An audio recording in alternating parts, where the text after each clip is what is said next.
Welcome to Season 4, Episode 9 of the Not Your Mama's Autism podcast. I'm Lola Dada Ali. In this episode, I have a conversation with my son, Fela, a budding self-advocate who is learning about the importance of self-awareness and self-reflection as he processes two events this month. Two events that he calls the end of two eras in 1 month. Since age 3, Fela has been in some form of pediatric therapy, either ABA therapy, speech therapy, occupational therapy, or physical therapy. Tonight marks him being discharged from physical therapy, the last of the pediatric therapies he once utilized. He no longer needs any of these therapies, and he has reached a major milestone. Also, the end of this month marks the end of elementary school, so he is processing what next steps look like, both post-pediatric therapy and post-elementary school. So, with that in mind, let's get started. Hi, Fela. Hi, Mom. How are you? I'm fine. How are you? Good. We are in episode 9, season 4 of our podcast. Wow, feels like yesterday. Feels like only like a year ago this started, even though it's been, 2? Almost 2. We're almost at 2.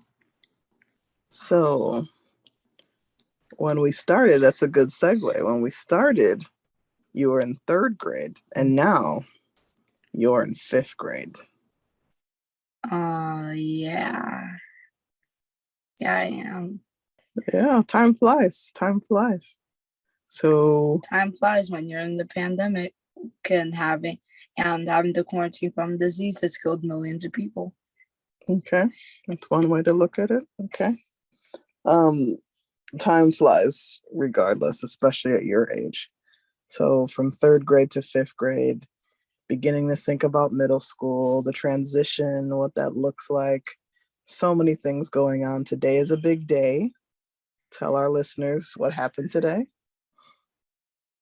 Oh, God. Okay, so today I graduated from physical therapy, thereby graduating from pediatric therapy. So in our home, we call it graduating from, but he got discharged. Fela got discharged from physical therapy today. Close to 2 years ago-ish, he graduated from OT, occupational therapy. He got discharged from occupational therapy. A year or so before that, he got discharged from speech therapy. Around age 5-ish, 5.5, he got discharged from ABA therapy. So this is the last of the pediatric therapies that Fela has undergone since age 3. So his schedule has lightened up a bit. How do you feel about that?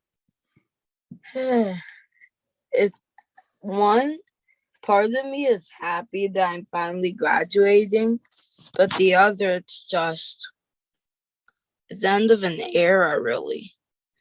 And I mean, well, I have to handle 2 era ends in 1 month because in 2 weeks, boom, I'm out of elementary. 2 eras ending in just one and within 3 weeks of each other. It's a lot to process. So what will you miss about physical therapy? Making all those friends. Making a lot of friends. I've met so many friends in physical therapy over the years. Like Mom. For our listeners, remember when my mom interviewed Aunt Rochelle? Yeah, so the reason we met her was because me and her son went to the same ABA. A lot of my friends today I would not have met if it weren't for therapy. Yeah, he's referring to our season 1 series of episodes and the village we met, the village of people we met, and one of which we definitely wouldn't have met them if it weren't for ABA therapy.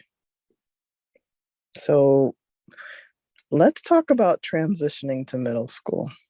What are your thoughts on that? It's almost like physical therapy. It's just, wow. It's the routine change that I'm worried about. I mean, I've been doing the same routine for elementary school for 6 years? Like since I graduated ABA. And now I have to change that in 3 months. You start at a different time, you end at a different time. You have detention and suspension and all that, and even though I probably won't have to worry about that, and we don't have recess. And you'll also be starting band. Yeah, they make you do a music class in 6th grade, so I'm like, why not? So besides starting at a different time, and what other things are you concerned about? Besides physical therapy and well, I started Taekwondo. It's sort of like gonna replace PDF physical therapy.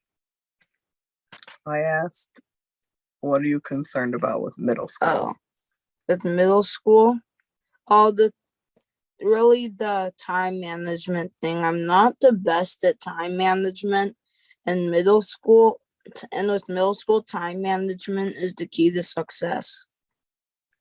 So what are you going to do to try and work towards that? I'm gonna start now, put a schedule and stuff. That's what I'll do until I'll practice that. So then in August, I'm ready.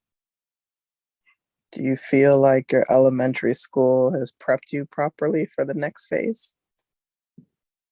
Yes. In 5th grade, we switched classes. So then we're not super surprised when 6th grade happens and, you don't have lockers. You have to switch class. You have different teachers for different classes for some reason. Waste of money.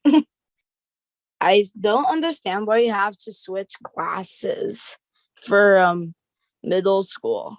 I mean, if in elementary school they can have all the subjects in one class, then why can't they in middle school? Well, it's a different way of operating a school. So with each period, there's a teacher that can go really deep into a subject because that's their specialization. In the younger grades, they can keep it more general. Okay. So what are you looking forward to in this next phase?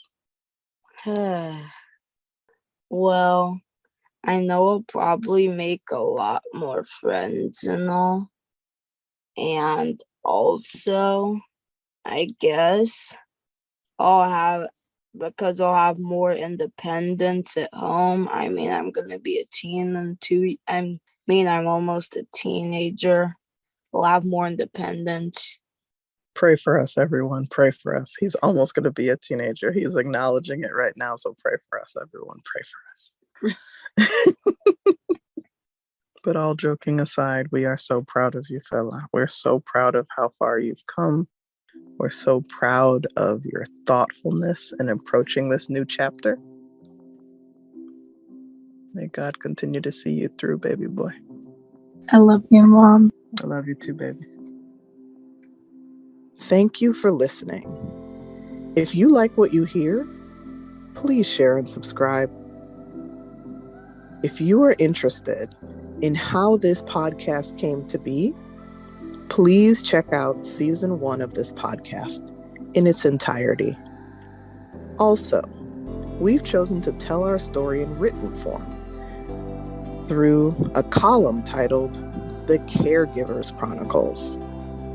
So, for those interested, please go to psychcentral.com. That's psychcentral.com. As always, we thank you all for your support. See you soon. Not Your Mama's Autism podcast is hosted and written by my mom, Lila Dada Ali, and it's also co-written and produced by me, Fella Ali. My dad, little sister Alero, and I are all occasional contributors. My dad, Tosin Ali, also helps produce sometimes. Big thanks to my aunt, Wilane Williams Ali, who did our graphic design. See you guys soon.